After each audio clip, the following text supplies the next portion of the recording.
Hi, my name's Gail. I'm 60 years old, and about 6 months ago, I moved to Wuhan, China to teach English, live here, and explore this beautiful country.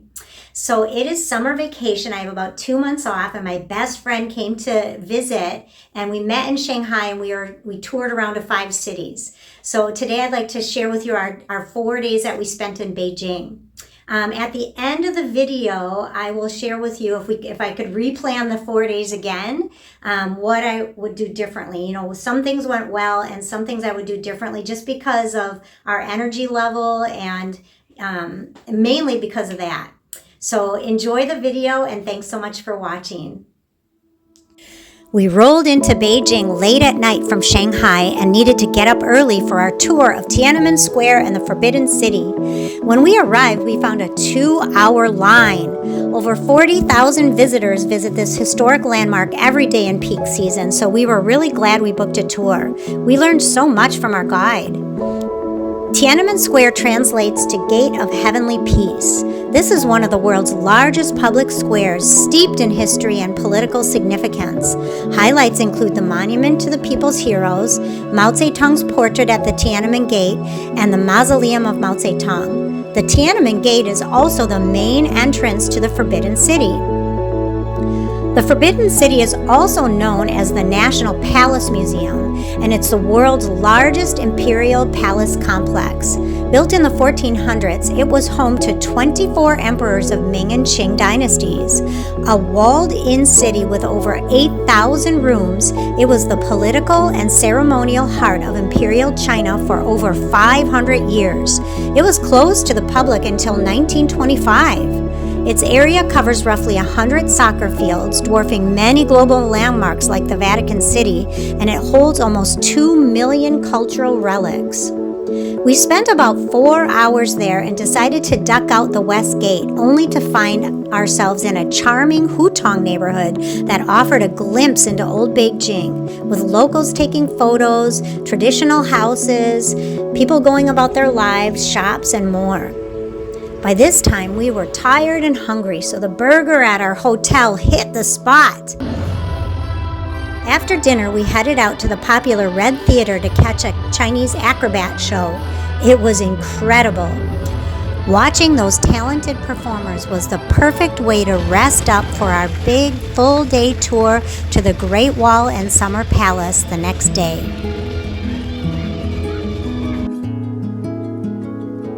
There are a few sections of the Great Wall you can visit near Beijing. We chose the Mutianyu section because it was supposed to be less crowded. It's about 70 kilometers northeast of Beijing. We booked a tour so we could be picked up at our hotel and transported right to the foot of the mountain. We took a cable car up and down the mountain, but you could walk and you can also toboggan down, which looked like fun.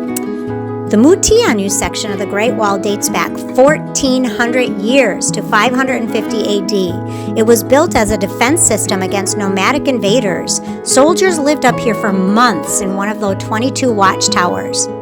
This section of the wall has been fully restored and opened to tourists in 1986. We walked on the wall for about 2 hours and met several groups of children who were excited to practice their English with us. We're on the Great Wall of China. We're turning sweat. Before heading to our next destination, we enjoyed lunch in a little village near the Great Wall, followed by a tea ceremony in a local tea house.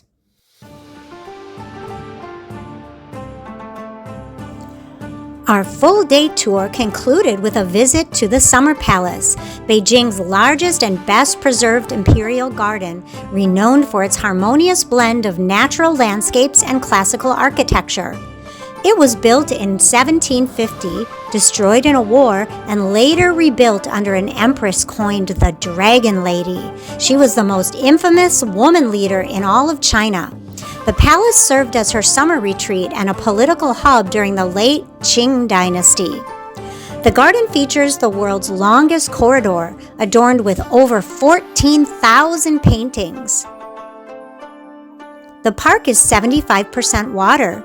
During our tour, we heard scandalous stories about the Dragon Lady and enjoyed a peaceful boat ride on the lake.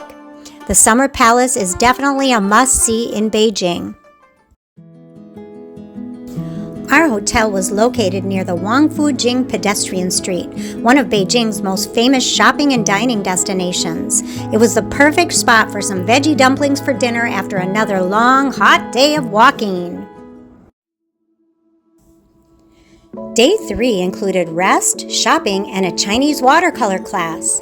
That evening, we wanted to spend some time exploring Beijing's famous traditional alleys called hutongs, where old Beijing comes alive. So we went to Beijing's most famous lake, Sichahai, which is actually 3 lakes surrounded by century-old hutongs. This lake was once a major port to transport supplies to the Forbidden City. The lanes from the Qing era are now dotted with adorable shops and indie cafes. Each one breathed history.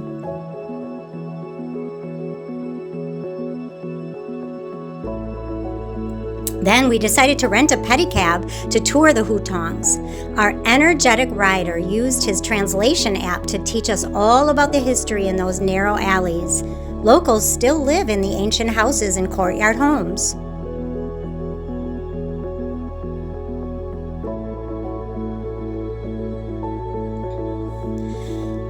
Time for our 3rd boat ride in China, a refreshing paddle boat ride around the lake.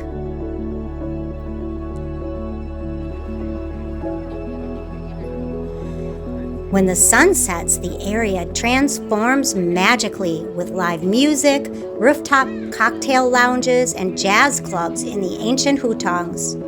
We enjoyed dinner and a leisurely walk along the lake to catch our car home. It would be easy to spend an entire day and evening in this one spot in Beijing. Sichahai is another must-see.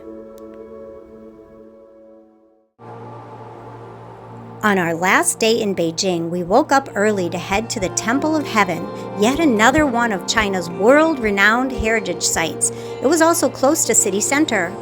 Outside the temple entrance, there is a public park where locals gather daily to exercise.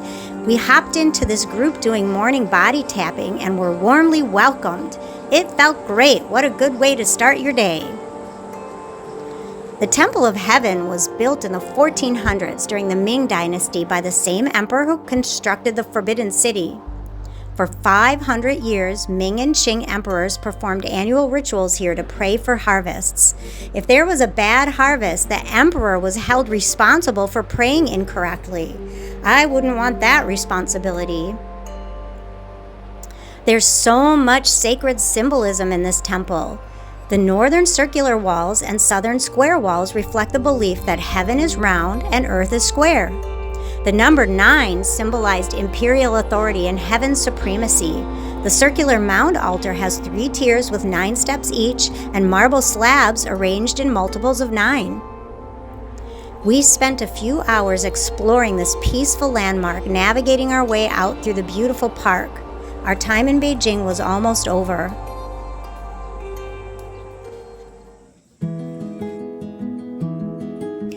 No trip to Beijing is complete without Peking duck, so after lunch, we were off to the Beijing West Railway Station to catch our evening train to Xi'an. When we arrived, we found yet another massive, well-organized, easy to navigate, and pristine but crowded station.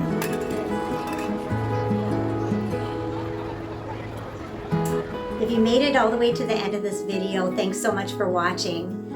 So now I'd like to share with you what went well and what I would change if I were to redo the trip again. Before I share with you these things, I do want to share that I have chronic fatigue syndrome, and so we planned an itinerary that was going to be doable with my energy level. So I'm sharing that with you to empower you. We were able to make it through. And the other thing is that it's really hot here in July, so we might have been able to do a little bit more if the trip was in April or even October, but I don't have vacation time during those seasons, so July was really the only time we could do it. So it was like 95 and the humidity was probably like 75% or something like that. It was really hot. So we might have been able to move a little quicker if that heat wasn't so persistent. But anyway, what went well is used Viator. So Viator is, I'll spell it Viator. And it's an international company that hooks you up with local tour guides. And so it's a very reputable company. And so we decided we're going to use them because we just didn't want anything to go wrong. We were trying to cram as much in as we could. And so we might have paid a little bit more for tickets and things. I booked most of my tickets on Viator and then the day trips that we took. But everything went without a hitch in terms of the tickets and the tour. So I would definitely do that again. The thing that I would change is probably how we organized our days. First of all, I don't think I would want to travel in the evening. So we left Shanghai in the evening and we got to Beijing late at night.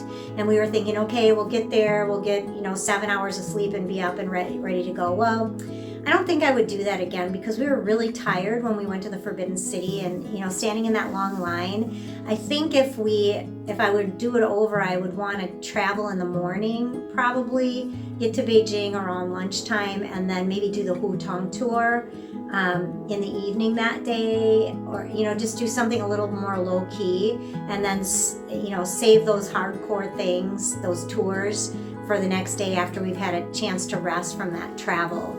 So even taking that evening train from Beijing to Xi'an, by the time we got to that train, we had done the Temple of Heaven, we had had lunch, and we were a little bit tired, and the train was crowded, like being in the station, so we had to take turns going in to buy snacks, and we thought, we could eat our dinner at the train station, and that didn't really happen because just of the crowds. It was well organized, but we would have been a little more comfortable had we just traveled in the days and kind of rearranged it so we were doing our traveling in the morning. But all in all, it worked out. We had the energy to do what we did. We learned a lot and had a lot of fun. So thanks so much for watching, and I'll see you in the next video.